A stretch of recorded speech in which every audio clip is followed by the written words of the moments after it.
अस्सलाम वालेकुम फरहान साहब, कैसे हैं? ठीक ठाक हैं? गुड सर, डॉक्टर साहब। यार काफ़ी आज ना मुझे फ़ोन आ रहे थे, पूछ रहे थे कि ना डेटा फ्लो के बारे में भी, जो कि सऊदीया का एसएलई होता है ना, सऊदीया लाइसेंसिंग एग्ज़ाम होता है, यस। उसके लिए डेटा फ्लो कैसे किया जाए। और उसके अलावा जो है वो ओईटी के लिए जो है वो वेबसाइट के ऊपर इनकी ना आयरिश मेडिकल काउंसिल के आईएमसी के ऊपर जो है वो किस तरह डेटा अपना अपलोड करें। तो सबसे पहले मैं आपको ना डेटा फ्लो का बता देता हूँ, उसका सऊदीया लाइसेंसिंग एग्ज़ाम का। पाकिस्तान में हालात मेडिकल के इतने अच्छे नहीं रहे, तो हर बंदा बाहर जाना चाहता है, ठीक है। सऊदीया लाइसेंसिंग एग्ज़ाम एसएलई के लिए सबसे पहले पहले आपको जो करना होता है वो आपके पास अपना एक हाउस जॉब सर्टिफिकेट 1 साल का, उसके है। हाउस जॉब के 1 साल के बाद का आपका 1 साल का और एक्सपीरियंस होना चाहिए। मतलब कि 2 साल का सऊदीया वाले लाइसेंस एक्सपीरियंस मांगते हैं, 2 साल का एक्सपीरियंस। कम से कम एक्सपीरियंस होना चाहिए।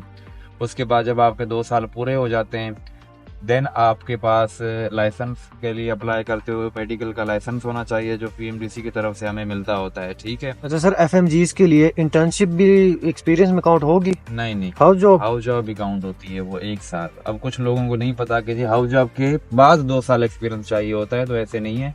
हाउस जॉब आपका 1 साल वो एक्सपीरियंस ही होता है, 1 साल ठीक ये है। 1 साल और, एक ठीक है। साल और कर लें। उनको 2 साल का एक्सपीरियंस चाहिए होता है। उसके अलावा आपका लाइसेंस लगेगा। उसके बाद आपने क्लियरेंस करवानी होती है, और जैसे गुड स्टैंडिंग सर्टिफिकेट होता है वो भी पीएमडीसी आपको इशू कर देती है, ठीक है। ये 2 चीज़ें आपने जो है ना अपलोड करनी होती है उनके डेटा फ्लो के। अब इसमें खर्चा कितना आ जाता है। अब एसएलई पेपर आपने तब देना है जब आपने पहले डेटा फ्लो करना होता है, ये सारी चीज़ें अपलोड करनी है। अपलोड करने के बाद आपने वेट करना होता है। आपके पेपर जो हैं वो सऊदी लाइसेंसिंग वाले जो हैं वो आपके अंडर रिव्यू होते हैं। जब वो रिव्यू कंप्लीट हो जाता है, आप सक्सेसफुल हो जाते हो, आपको एक मेल आती है कि you are eligible for SLE exam.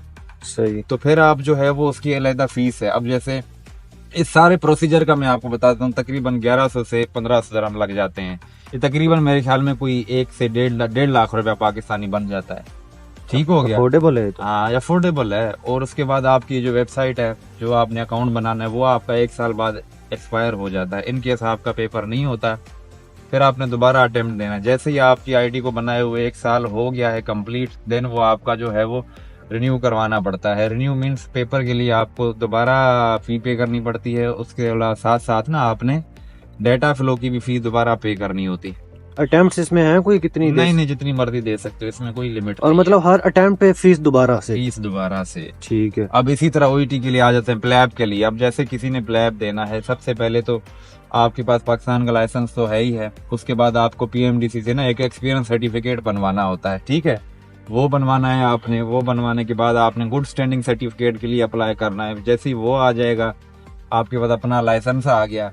ये तीनों चीजें आपने आईएमसी की वेबसाइट के ऊपर जो है ना अपलोड कर देनी है। ये हमें पीएमसी हाउस जॉब की बेस पे चीजें बना के देगा? हाउस जॉब की देख पे हाउस सही। जॉब के लिए ये जो एक्सपीरियंस सर्टिफिकेट है वो आपका साल जिसमें आपने रोटेशन की है ना, उसका सर्टिफिकेट जब आप अप्लाई करते हो ना, मैं आपको इसमें बता दूंगा कि कहाँ पे आपने किस तरह अप्लाई करना। सबसे पहले तो अकाउंट बनाना होता है ना पीएमडीसी की वेबसाइट पे। ठीक है। जिस तरह हम लोगों का अकाउंट बना हो, जैसे अकाउंट ओपन करोगे तो नीचे ऑप्शन आता है। जैसे एक्सपीरियंस सर्टिफिकेट के लिए आप अप्लाई करोगे, उसके नीचे लिख के आ जाए किस कंट्री के लिए आपको चाहिए। आप अप्लाई करोगे आयरलैंड के लिए, तो उसके अच्छा। आयरलैंड के लिए जब आपका सर्टिफिकेट आएगा तो सर्टिफिकेट के नीचे लिखा होगा फॉर आयरिश मेडिकल काउंसिल, सही सही। ठीक है ना। तो वो आईएमसी उसके लिए होता है। उसका भी सेम प्रोसीजर है। उसमें तकरीबन ये प्रोसेस आपका लेंथी है, तकरीबन 8 से 10 महीने उसमें लग जाते हैं आईएमसी वालों को ना। ये जो उस जैसे ही आपका अप्लाई हो जाए, डेटा फ्लो हो जाए, उसके बाद आप पेपर की तैयारी कर लो और पेपर दे के अपने डॉक्यूमेंट्स उनको भिजवा दो। देन वो ईमेल पे ही आपको जो है ना जॉब्स ऑफर करते हैं। कोई इंटरव्यू नहीं देना पड़ता। एसएलई की डेट्स आती रहती हैं? आती रहती हैं, हर महीने भी होती है, 2 महीने बाद भी होता है पेपर। मतलब कोई लेकिन अभी उसका अच्छा। मैं एक और वीडियो में ना सिलेबस भी बताऊंगा कि कहाँ से किस तरह तैयारी कर सकते हैं। वो इजी है, कोई डिफिकल्ट टेस्ट नहीं होता।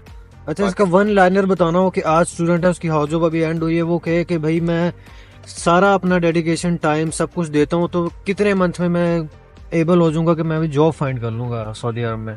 वो तो इजी है। उसका जो कोर्स है ना, उसके लिए मैं अलग एक वीडियो बनाऊंगा। तकरीबन 20 दिन की तैयारी है। अच्छा। मतलब उन्होंने एक पोर्टफोलियो के ऊपर, अकाउंट के ऊपर ना एक डेटा रखा हुआ है कि बस उसी में से पेपर आना है। मतलब जो एनएलई क्लियर कर सकता है हाँ, वो ये भी कर सकता है? तो जैसे ही हाउस जॉब फ्रेश वाले तो जल्दी क्लियर कर सकते हैं, उनके माइंड में सारी चीजें होती है ना। वही सारे प्रोसेस उसमें अप्लाई किए हुए हैं। तो नेक्स्ट वीडियो में मैं आपको ना उनका कोर्स बताऊंगा कि कहाँ से किस तरह तैयारी करनी है। थैंक ठीक यू। ठीक ठीक।